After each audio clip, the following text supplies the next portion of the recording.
Corona संकट से जूझ रहे भारत में लॉकडाउन आज चर्चा का विषय रहा। यह चर्चा कांग्रेस नेता राहुल गांधी के उस बयान के बाद शुरू हुई जिसमें उन्होंने कहा कि लॉकडाउन कोरोना का हल नहीं है, यह एक तरह से पॉज बटन की तरह है। एक्सपर्ट्स की राय भी यही कहती है।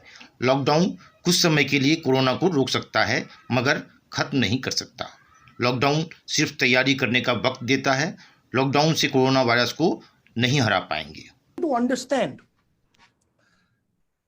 is that a lockdown is like a pause button. A lockdown is in no way a solution to the COVID virus. It is as if you've hit pause and stopped the virus in its tracks until the lockdown. When we come out of the lockdown, the virus is going to start its work again. So it is very important that we have a strategy to come out of the lockdown. One day मैट्रम्स यहाँ एक बात कहना चाहता है कि lockdown precautionary step है जिसे वह भी मानता है और सारा विश्व मानता है, जिसमें भारत भी एक है। भारत की तरफ से भी यही कहा जा रहा है कि घर में रहें, सुरक्षित रहें। उधर कोरोना वैक्सीन की खोज में भारत सहित विश्व भर के वैज्ञानिक जुटे हैं और इसकी खोज व सफल ट्रायल होने तक बचना क्या गलत स्टेप है। आज के संपादकीय की इस कड़ी में पेश है लॉकडाउन के पीछे का सच। आखिर क्यों जरूरत पड़ी लॉकडाउन 1 व 2 की? क्या जरूरी के साथ मजबूरी भी है वजह? क्या इससे पूरी तरह से नहीं टूटती है कोरोना की चेन? क्या फिलहाल सोशल वैक्सीन से ही हासिल करना होगा लक्ष्य? ऐसे में एक भी संक्रमित नहीं बच पाए, यही रखना होगा लक्ष्य? ये ऐसे सवाल हैं जिनका जवाब आज लगभग सबके पास है, लेकिन जवाब देने से हर कोई बचना चाहता है। बचे भी क्यों नहीं, बड़े बड़े सुविधा संपन्न देशों का हाल वो देख रहे हैं कि किस तरह वे लोग घरों में दुबक कर बैठने को मजबूर हो गए हैं।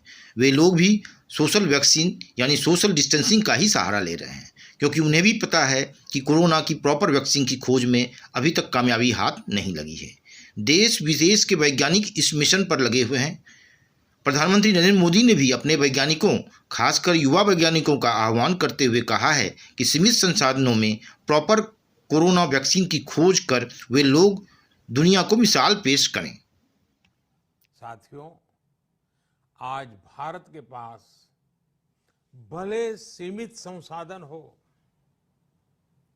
लेकिन मेरा भारत के युवा वैज्ञानिकों से विशेष आग्रह है कि विश्व कल्याण के लिए, मानव कल्याण के लिए मेरे नौजवान साथियों, आप आगे आए। कोरोना की वैक्सीन बनाने का मेरे देश के नौजवान, मेरे देश के वैज्ञानिक बेड़ा उठाएं। इसमें दो राय नहीं कि कोरोना को लेकर अब तक प्रॉपर वैक्सीन की खोज नहीं हो पाना आज की सबसे बड़ी समस्या है। यह केवल भारत के लिए ही नहीं बल्कि पूरे विश्व के लिए परेशानी वाली बात है। चीन जहां सबसे पहले इस वायरस ने कहर ढाया था, वहां अभी भी नए मामले सामने आ रहे हैं, यानी वायरस वहां पूरी तरह से खत्म नहीं हो पाया है। लॉकडाउन, सोशल डिस्टेंसिंग आदि के जरिए थोड़े समय तक जरूर इसके फैलाव को रोक दिया गया, लेकिन मौका मिलते ही कोरोना ने फिर वहां सिर उठाना शुरू कर दिया है। ऐसे में सबसे बड़ा सवाल कि जब तक प्रॉपर वैक्सीन की खोज नहीं हो पाती है तब तक सोशल वैक्सीन, सोशल डिस्टेंसिंग से ही क्या काम चलाना पड़ेगा? और ऐसा अभी मजबूरी है तो फिर सवाल भी उठ खड़ा हुआ है कि लॉकडाउन के जरिए सोशल वैक्सीन, सोशल डिस्टेंसिंग की कवायद कब तक चलती रहेंगी? विश्व स्वास्थ्य संगठन WHO के विशेष दूत डेविड नाबरो का भी मानना है कि लॉकडाउन के माध्यम से कोरोना वायरस के प्रकोप को रोका जा सकता है। उनके मुताबिक लॉकडाउन 2 पर अधिक ध्यान केंद्रित करने और डेटा को संकलित करने की जरूरत है। उनका मानना है कि 3L को ध्यान में रखने की आवश्यकता है। 3L यानी लाइफ, लाइवलीहुड व लिविंग, मतलब जीवन, आजीविका व जीने के तरीके। इन तीनों पर हमें फोकस करना होगा।